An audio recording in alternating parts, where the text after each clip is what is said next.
राधे राधे। सटतिला एकादशी 13 जनवरी को है या 14 जनवरी को।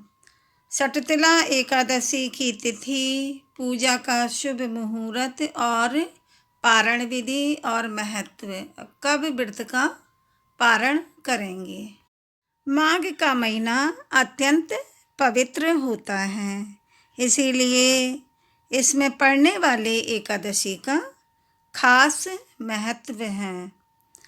यहाँ हम बात कर रहे हैं कि सटतिला एकादशी कब मनाई जाएगी, 14 जनवरी को या 13 जनवरी को।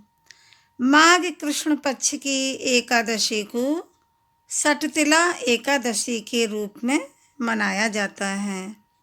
इस दिन तिल का दान करने का विशेष महत्व है। सटतिला एकादशी व्रत करने से भक्त को सभी पापों से मुक्ति मिलती है और सुख समृद्धि में वृद्धि होती है। वैदिक पंचांग के मुताबिक माघ माह की कृष्ण पक्ष की एकादशी तिथि का प्रारंभ 13 जनवरी 2026 को दोपहर 3:16 पर होगा। एकादशी तिथि का समापन 14 जनवरी को शाम 5:53 पर होगा। उदया तिथि के अनुसार सटतिला एकादशी का व्रत 14 जनवरी को रखा जाएगा। इस एकादशी पर सर्वार्थ सिद्ध योग और अमृत सिद्धि योग बन रहे हैं। इन योगों में पूजा करने से दुगना फल प्राप्त होता है। सटतिला एकादशी का पारण कब करेंगे।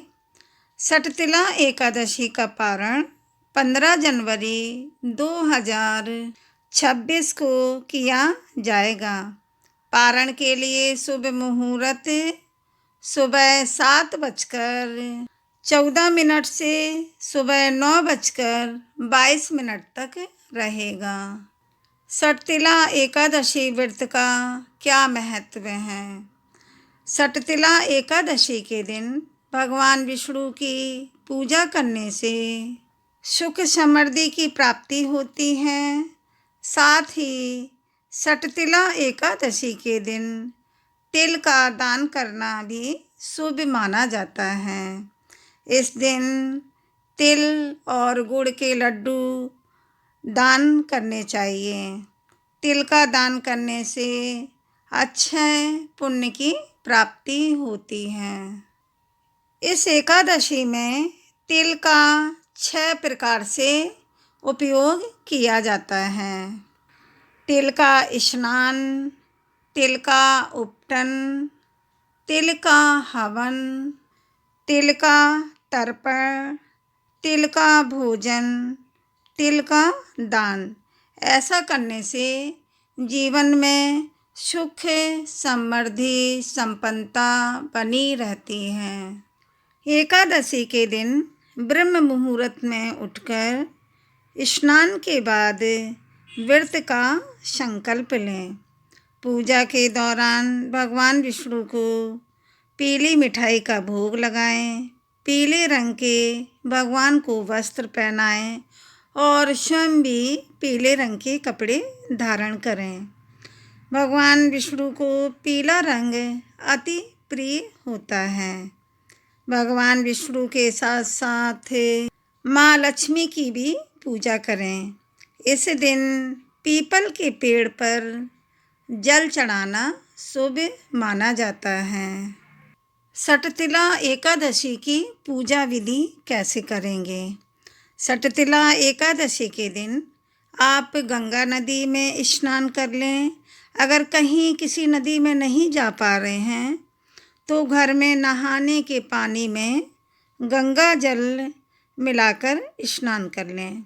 इसके बाद साफ स्वच्छ पीले रंग के या लाल रंग के कपड़े पहनें। इसके बाद पूजा की तैयारी करें। इस दिन आप भगवान विष्णु की प्रतिमा को साफ चौकी पर लाल कपड़ा बिछाकर स्थापित करें। साथ में माँ लक्ष्मी की प्रतिमा भी स्थापित करें।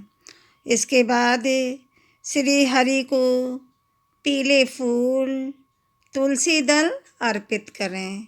एकादशी के दिन तुलसी पत्र ना तोड़ें, उसके एक दिन पहले तोड़ के रख लें।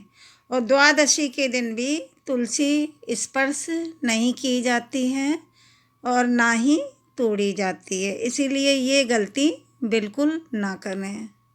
सटतिला एकादशी के दिन इसकी कथा सुनना ज़रूरी होता है, क्योंकि कथा के बिना व्रत अधूरा माना जाता है। कथा सुनने के बाद आरती करें और भगवान को भोग लगाएं। भोग लगाने के बाद सब में प्रसाद अर्पित करें, सबको बांटें और खुद स्वयं ग्रहण करें। अपनी श्रद्धा अनुसार ज़रूरतमंद लोगों को दान दें। इस दिन विशेष रूप से तिल का दान अवश्य करें, तिल के लड्डू दान में दें। इस व्रत को करने से साधक को अच्छे फल की प्राप्ति होती है, सभी मनोकामनाएं पूरी होती हैं और समस्त पापों का नाश हो जाता है और अंत में मोक्ष की प्राप्ति होती है। बोलो विष्णु भगवान और लक्ष्मी माता की जय। वीडियो को लाइक, सब्सक्राइब, शेयर करें और कमेंट में राधे राधे बोलें। धन्यवाद।